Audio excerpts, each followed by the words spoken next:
მოგესალმებით და მივესალმებით ტელემაყურებელს. რა თქმა უნდა, ბოიკოტი ჩვენი მხრიდან ყველა ეტაპზე იყო მიუღებელი იმ თვალსაზრისით, რომ ჩვენ ბრძოლას განვიხილავთ აქტიურ ბრძოლად, ვიბრძვით იმისათვის, რომ მას მოხდეს რაც შეიძლება მეტი ადამიანების გამოსვლა საარჩევნო დღეს, საარჩევნო ყუთებთან და ჩვენ ვნახეთ უნგრეთის მაგალითი იმისა, რომ უზარმაზარმა აქტივობამ მოიტანა ის გამარჯვება, რა გამარჯვებას დაიდო მაგიარის ხელისუფლებაში მოსვლას და ორბანის 16 წლიანი მმართველობის დასრულებით. ამიტომ ბრძოლას, რა თქმა უნდა, ყოველთვის აზრი, ჩვენ ყოველთვის ვართ აქტიური ბრძოლის მომხრე და ძალიან კარგია თუ ბევრმა ადამიანმა შეიცვალა პოზიცია და დღეს უკვე გვესაუბრებიან, რომ ზურაბიშვილის ამ განცხადებას უყურებთ როგორც შეცვლილ პოზიციას. როგორც დადებით მომენტს იმ თვალსაზრისით, რომ დღეს მიაჩნია, რომ ბოიკოტს ნამდვილად არ აქვს აზრი, პირიქით ყველანი ერთად უნდა ვიყოთ აქტიურ ბრძოლის ფორმაში, ოპოზიცია უნდა იყოს თვითონ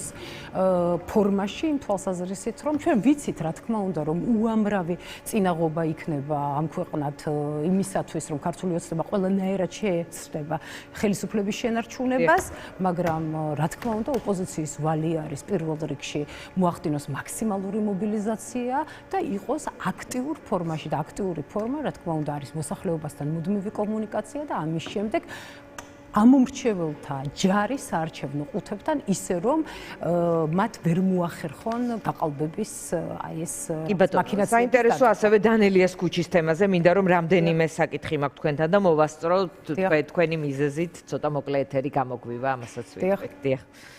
დანელიას ქუჩასთან დაკავშირებით თქვენ იცით რომ მე დღესაც ვიმყოფებოდი და ჩემს უკანაც კლდე იშლებოდა, რამდენიმე დღის წინ ასევე ვიმყოფებოდი და იქ პირდაპირ კატასტროფა მოხდა თქვენი კამერების თვალწინაც, როდესაც მთლიანად კლდე ჩამოიშალა, მე არ მოვცხოვ ვარ ხელცარიელი, მოვიტანე 3 დასკვნა. ეს დასკვნა გახლავთ გაცემული 2023 წელს გარემოს სააგენტოს მიერ.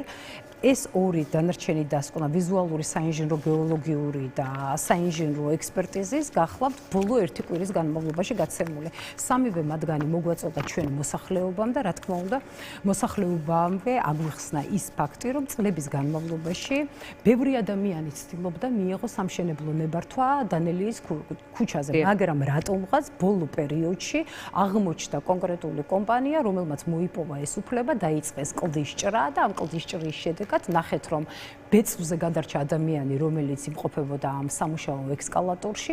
ამას გარდა საფრთხე შეექმნა უკვე ზემო ქუჩაზე, იოსელიანის ქუჩაზე მაცხოვრებლებ მოსახლეობას.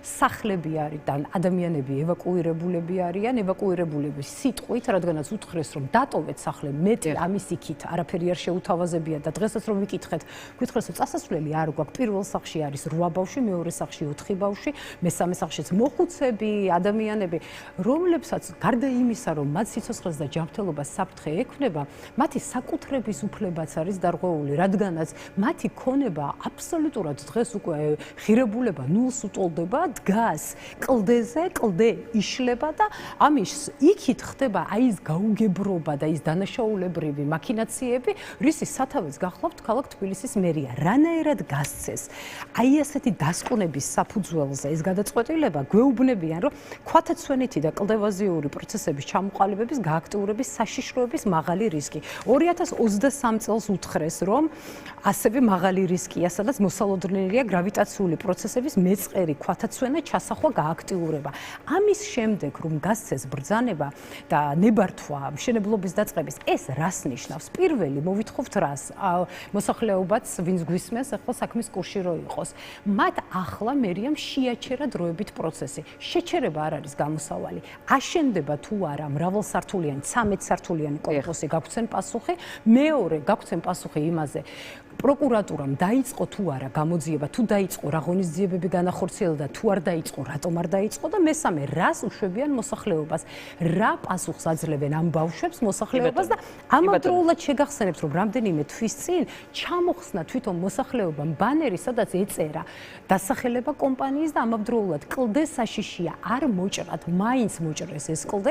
ჩვენ ვიტყვით დამნაშავე პირების დასჯას. კი ბატონო, და ერთი კითხვა მინდა აუცილებლად დაგისვათ, მაშინ შემდეგ რაც ბელგიაში კულტურის ცენტრი შეისყიდა, დაიწყო აქსელში, მაგალითად ნინო ჯანგირაშვილმა ჟურნალისტმა დასვა კითხვა, ლოგიკური რომ ხომ არ წავიდა მამუკა ხაზარაძე ემიგრაციაში. თქვენი პასუხი ვნახე რომ არასაინტერესოა თქვენთვის რას დაწერს ნინო ჯანგირაშვილი. ანუ ფიქრობთ რომ ამ კითხვას არ აქვს არსებობის უფლება თუ შეკითხვის დამსმელს იწუნებ? არა, ჯერ დავიწყოთ იქიდან რომ ეს საერთოდ არ მქონდა მისი პასუხი წაკითხული და მე უშუალოდ იმედი არ დამკავშირებია და მეკავშირდა ტელეფონით პრაიმ ტაიმი, რომელსაც უთხარ რომ საერთოდ არ ვიცოდი რა დაწერა და თვითონ ჩამეკითხეს და უთხარ რომ არ არის ხა ჩემთვის საინტერესო რა დაწერა კონკრეტულმა ადამიანმა, მას აქვს თავისი უფლება წეროს და რომ იკითხოს. ხო, მაგრამ თავად კითხვა ინტერპრეტაციასთან დაკავშირებით რაც შეეხება ხომ არ წავიდა ემიგრაციაში კითხვა ასე რაც შეეხება უშუალოდ ეგიდიუმის ქართული კულტურის სახლის დაარსებას, ეს არ არის გუშინდელი ფაქტი.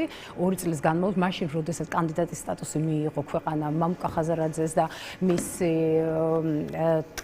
ჩვენ გულშემატკივრებს ყველას რა თქმა უნდა ეს ძალიან დიდი სურვილი იყო და მამუკას განსაკუთრებული სურვილი ჰქონდა, ესეთი სურვილი რომ განსაკუთრებით როდესაც ევროპული ინტეგრაციის მომენტი წყდებოდა ყოფილიყო ქართული კულტურის ცენტრი, მით უმეტეს პოლიტიკურ ცენტრში ევროპის, რაც არის ეგიდიუმის შენობა და ეს ეგიდიუმის შენობა საქართველოსთანაა დაკავშირებული იმ თვალსაზრისით, რომ დიმიტრი ყიფიანის შვილიშვილი ბარბარე ყიფიანი უშუალოდ ემიგრაციასთან დაკავშირებით არანაირი რასისულელია, იმყოფება ადამიანი იქ, თავისი რაღაც გარკვეული პირობები აქვს, ყოფნის მიზეზები და გარდა ამისა აკეთებს საქვეყნო საქმეს, რაც არის ქართული კულტურის ცენტრის დაარსება ბრიუსელის. მადლობა, აღარ გვაქვს დრო მაყურებელს სხვა დროს უფრო ვრცლად ვილაპარაკოთ. მადლობა ლანა გალდავას, ჟურნალისტებს აქვთ ყველაფერზე რა თქმა უნდა დაინტერესების კითხვის დასმის, ზოგი Facebook-ში, ზოგი ეთერში. შეეძლოთ დაირეკათ პირდაპირ და შეეკითხვა და ესვა. კი ბატონო, მადლობა. მადლობა. სოციალურ ქსელებს არ ვამოწმებთ ვინ რას წერს. მადლობა.